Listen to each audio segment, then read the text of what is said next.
Assalamualaikum warahmatullahi wabarakatuh.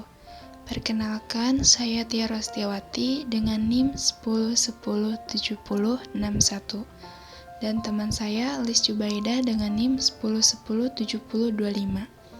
Kami dari kelompok 13 akan mempresentasikan mengenai perancangan basis data Sistem Informasi Manajemen Administrasi di Himpunan Mahasiswa Manajemen Informatika. Sistem ini nantinya akan digunakan untuk memudahkan dalam memanajemen administrasi di Himpunan Politeknik Negeri Subang. Adapun pembahasan mengenai perancangan basis data ini terdiri dari IRD, kamus data, dan struktur tabel. Berikut pembahasannya.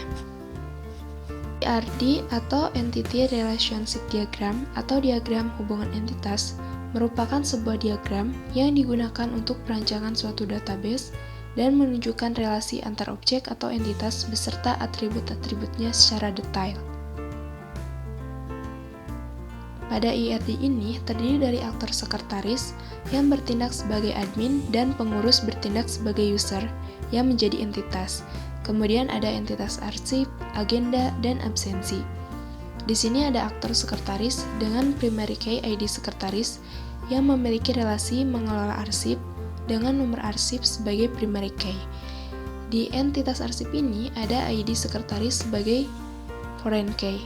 Karena di sini ada primary key dari tabel sekretaris, maka primary key yang di tabel dengan kardinalitasnya sedikit berpindah ke primary key ke tabel dengan kardinalitasnya banyak, sehingga menjadi foreign key dengan kardinalitas 1 ke n, yang artinya satu sekretaris karena adminnya ada satu, dapat mengelola banyak arsip yang terdiri dari surat masuk, surat keluar, dan dokumen lainnya.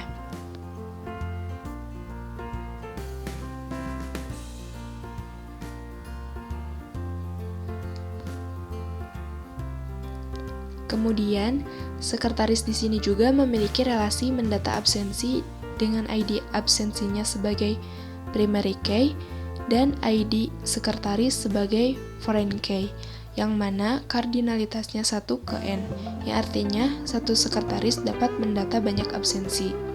Selanjutnya, di sini sekretaris memiliki relasi menginput agenda, di mana entitas agenda ini ID agenda sebagai primary key dan ID sekretaris sebagai foreign key dengan kardinalitas 1 ke n, yang artinya satu sekretaris dapat menginput banyaknya agenda. Nah, kemudian ada aktor pengurus dengan ID pengurus sebagai primary key. Di sini, pengurus memiliki relasi mengakses arsip dengan kardinalitas 1 ke 1, yang artinya satu pengurus dapat mengakses satu arsip. Lalu, pengurus di sini juga memiliki relasi melihat absensi dengan kardinalitas 1 ke 1, yang artinya satu pengurus dapat melihat satu absensi. Kemudian, pengurus juga dapat mengecek agenda yang memiliki kardinalitas 1 ke 1, yang artinya satu pengurus mengecek satu agenda. Pemodelan basis data selanjutnya yaitu ada kamus data. Kamus data atau data dictionary adalah suatu penjelasan tertulis tentang suatu data yang berada di dalam database.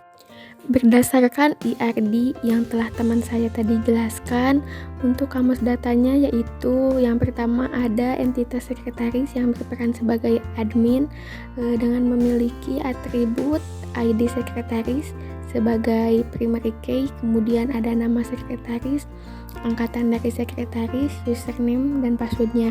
Kemudian untuk yang kedua itu ada entitas pengurus yang berperan sebagai user dengan atributnya ada ID pengurus sebagai primary key, nama pengurus, jabatan pengurus, angkatan pengurus, username pengurus, dan password pengurus. Selanjutnya itu ada entitas arsip dengan nomor arsip sebagai primary key. Untuk atribut lainnya itu ada nama arsip, tanggal arsip, kategori arsip, dan ID sekretaris sebagai foreign key. Yang keempat itu ada entitas agenda dengan atribut ID agenda sebagai primary key, nama agenda, ID sekretaris sebagai foreign key, tanggal agenda, dan target. Yang kelima itu ada entitas absensi dengan ID absensi sebagai primary key, kemudian ada atribut sekretaris sebagai foreign key, kemudian ada atribut perihal dan tanggal absensi.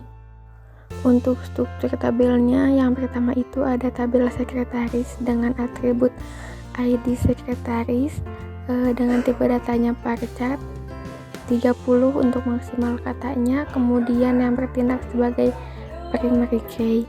Yang kedua itu ada atribut nama sekretaris dengan tipe data varchar dan panjang data 30. Kemudian ada angkatan sekretaris dengan tipe data integer dan panjang data 4. Kemudian ada username sekretaris dengan tipe data varchar panjang data 20 dan password sekretaris dengan tipe data varchar dan panjang data 20. Selanjutnya itu ada tabel pengurus dengan atribut ID pengurus tipe data chart dan panjang data 10 yang bertindak sebagai primary key. Kemudian ada atribut nama pengurus dengan tipe data varchar dan panjang data 30. Ada juga atribut jabatan pengurus dengan tipe data varchar dan panjang data 30. Kemudian ada username pengurus dengan tipe data varchar dan panjang data 20. Ada password pengurus dengan tipe data varchar dan panjang 20. Kemudian ada yang terakhir ada atribut angkatan pengurus dengan tipe data varchar dan panjang data 4. Selanjutnya yaitu tabel arsip dengan atribut nama arsip, tipe datanya varchar dan panjang datanya 30. Kemudian ada ID sekretaris dengan tipe data varchar panjang datanya 30 yang bertindak sebagai foreign key. Selanjutnya ada tanggal agenda dengan tipe data date dan panjang data 20 dan ada target agenda dengan tipe data string dan panjang data 50. Yang terakhir itu ada tabel absensi dengan atribut ID absensi dengan tipe data chart dan panjang data 10 yang bertindak sebagai primary key. Kemudian ada atribut ID sekretaris dengan tipe data varchar panjang data 30 yang bertindak sebagai foreign key. Ada atribut perihal dengan tipe data varchar panjang data 40 dan yang terakhir itu ada atribut tanggal dengan tipe data date dan panjang data 20. Sekian presentasi mengenai perancangan basis data kelompok 13. Terima kasih atas perhatiannya. Wassalamualaikum warahmatullahi wabarakatuh.